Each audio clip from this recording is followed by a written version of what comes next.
Kumusta, mga ginoong mamumuhunan at mga ngalakal? Kasama mo System Guru Markets. Magsimula tayo sa ilang buod ng impormasyon tungkol sa kumpanya. Tignan natin ang bawat tagapagpahiwatig ng mas detalyado ng kaunti pa. Kung kinakailangan, maaari mong i-pause ang video. Iminumungkahi namin na isaalang-alang mo ang lahat ng mga parameter ng kumpanyang pinag-uusapan ng mas malapit. Ngayon ihambing natin ang mga pangunahing tagapagpahiwatig ng kumpanya Pfizer Inc., ticker EE. Ginawa ang pagsusuri gamit ang kasalukuyang data mula noong Hulyo 4, 2025. Ayon sa klasifikasyon Guru Markets, kumpanya Pfizer Inc. nabibilang sa subkategory Pharma Holding, 18 organisasyon ang lumahok sa paghahambing. Ang kabuang resulta para sa kumpanya ay ang mga sumusunod, 5.5 sa 10 puntos. Ang average na resulta para sa subkategory ay 1 puntos. Kung titignan mo ng malawak sa loob ng merkado sa amin sa pangkalahatan, maaari nating tandaan na ang average na rating para sa buong US stock market sa kabuuan ay 1.8 puntos.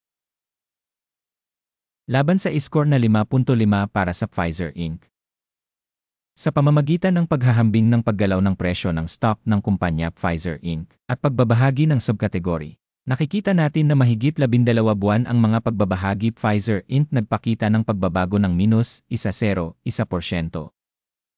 Laban sa mga pagbabago sa presyo sa subkategory na binawasan ng 9.8%.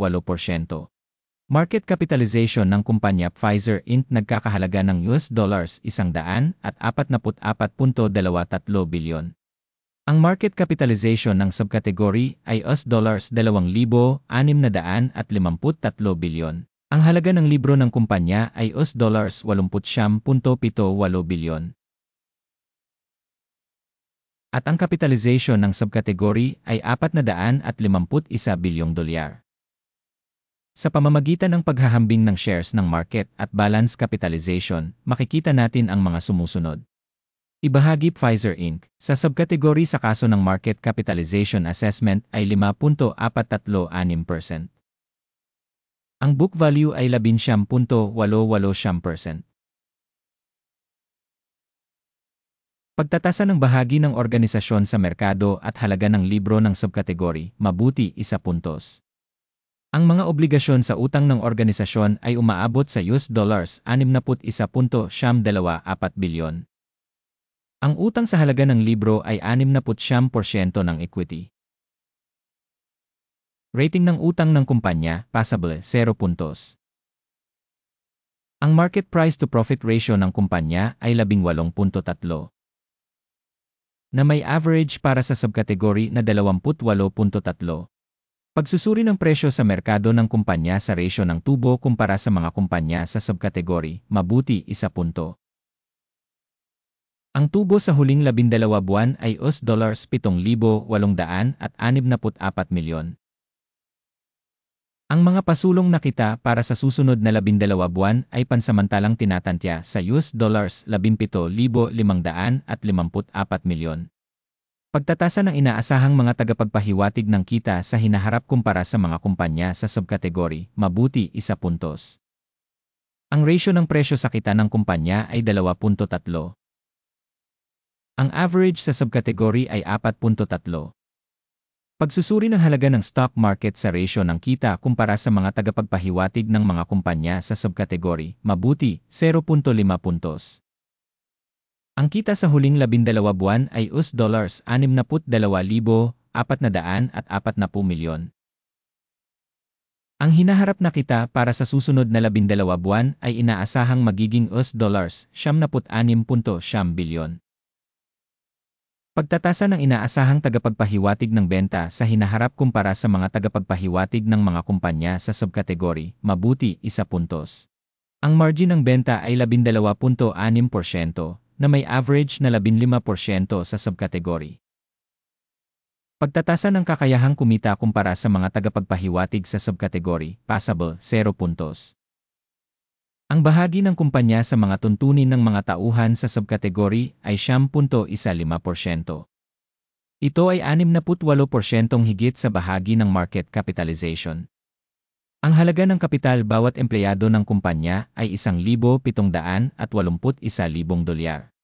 Habang para sa subkategory ito ay $2,979,000.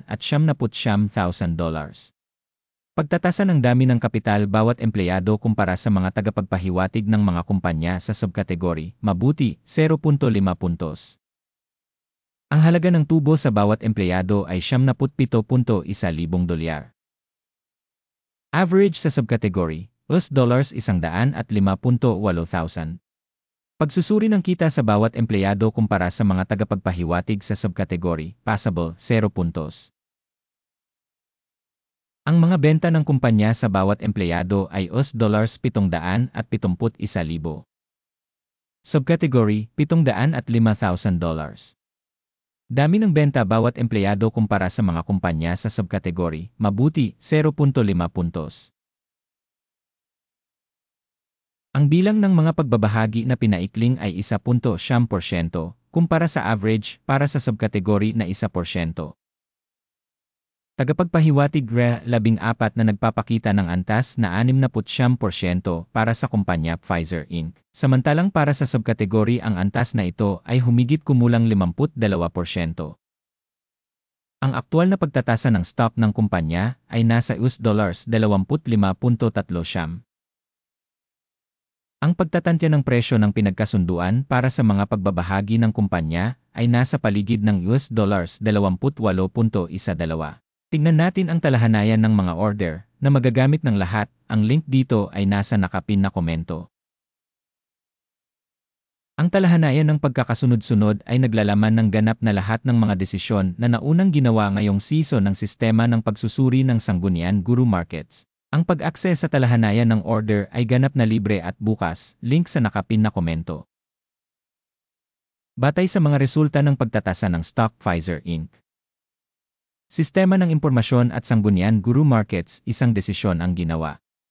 Huwag buksan ang order dahil ang video ay isang pangkalahatang ideya. Isang malaking pasasalamat sa madla sa panonood hanggang sa dulo at sa paggamit ng impormasyon at reference system mula sa Guru Markets.